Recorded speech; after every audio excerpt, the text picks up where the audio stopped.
Inkling Performance Labs tournaments are really cool to watch for a lot of reasons. They have good streamers, casters, and a very experienced team, so they have the most professional looking stream our community has.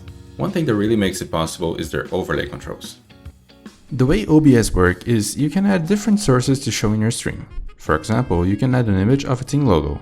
Problem is, next round you have to show a different team logo on OBS, so you have to change the path to that source to a different file, which takes a lot of time when managing name, score, images for two teams along with full map lists. It takes a lot of effort for a streamer to do this between matches, which is why you definitely want a controller for all this data. IPL solves this by building a website with the stream graphics and using a controller to manage the data in there. This way they only need to import the web pages as a browser source on OBS. That allows you to have any kind of fancy animations with complex programmed conditions. Problem is, a lot of work was put into the solution, and every time they need new graphics for a stream, the organization needs a team of designers and web developers to make it work.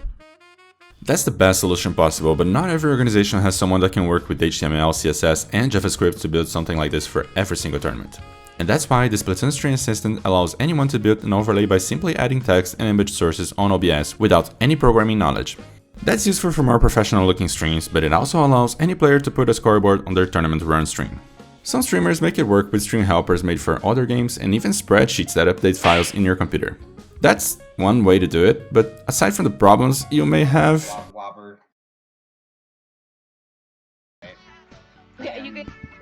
It's much better to have a controller that looks like this than changing cells on a spreadsheet. And also, it doesn't break when a team signs up with entire B-movie script as their team name. What teams are we looking at, Jojo? Okay. Alright, I think I have enough air in my lungs to do this. Let's go. Let's do it. The first match of the day is the Brushtails, woo! Versus...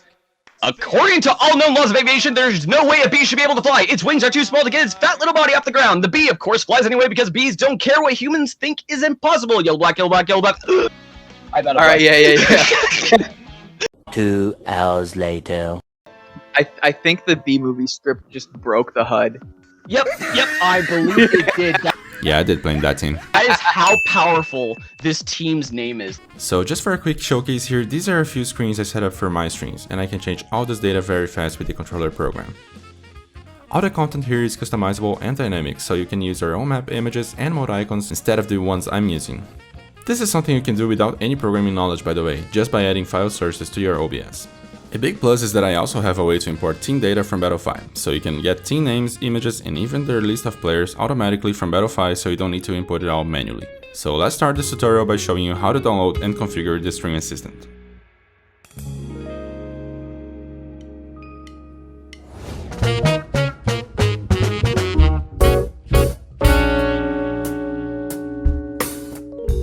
First, download the application at the releases page.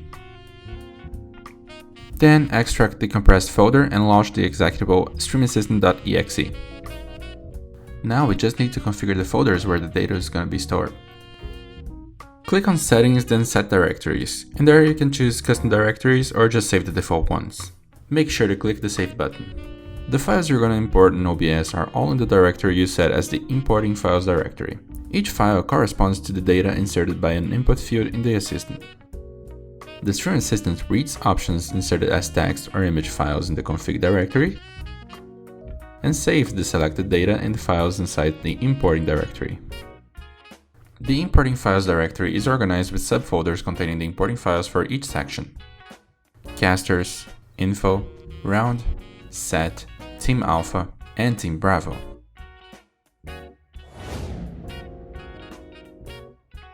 Teams can be added in the Teams directory by placing an image file or a folder. The easiest way to add a new team is to add an image file. The image will be the team logo and the file name will be the team's name.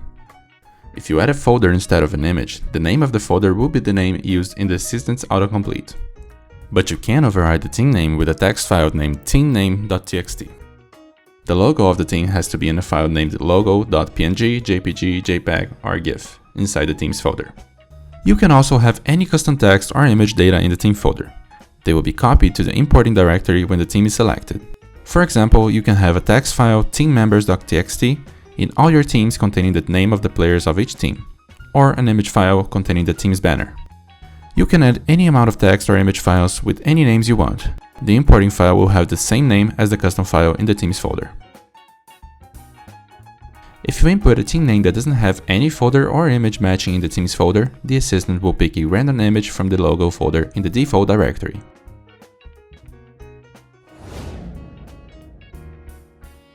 In the root folder of the project, there's a folder named Battlefy API Master with 2 programs that can download team data from Battlefy tournaments. To choose tournaments to download data, just put their ID in the tournament ID text file. A tournament ID is the section between 2 slashes right after the tournament name in the URL. If you want to download team data from more than one tournament, put one ID in each line. You can download only team images or folders containing the team image, name and players from all signed up teams. On the maps directory, you can add each map image by naming the image file with the name of the map. Same goes for the modes. The program saves image and name of all 9 selected maps and modes. It also saves map and mode for the current selected game.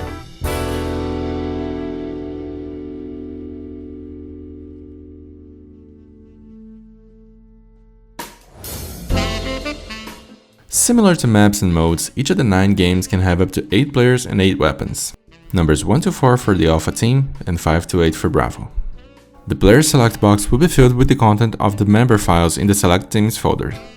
You can also type in the select box so you don't need to add the players beforehand. By double-clicking a game label, you can erase all the data in it. If the fields are empty, double-clicking will copy the previous round. If you double-click the first game label in a Players tab, it will get you the first 4 players from the selected team, assuming the team has the member text files. Similar to maps and modes, the program will save players and weapons for all 9 games and also for the current selected game.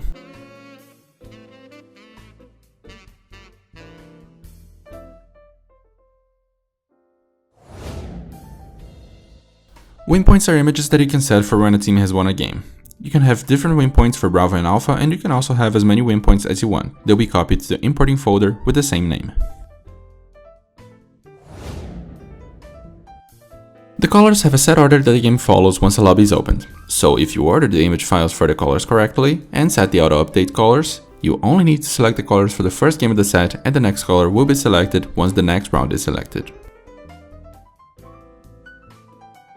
You can add different colors for each color set. For each color group, you can have 3 different sets of images, Alpha, Bravo, and Combo. In each folder, you can have a set of images for each possible color, but the set of images for Alpha, Bravo, and Combo need to have the same file names. You can also have any amount of subfolders containing other sets of images, as long as they all have the same name.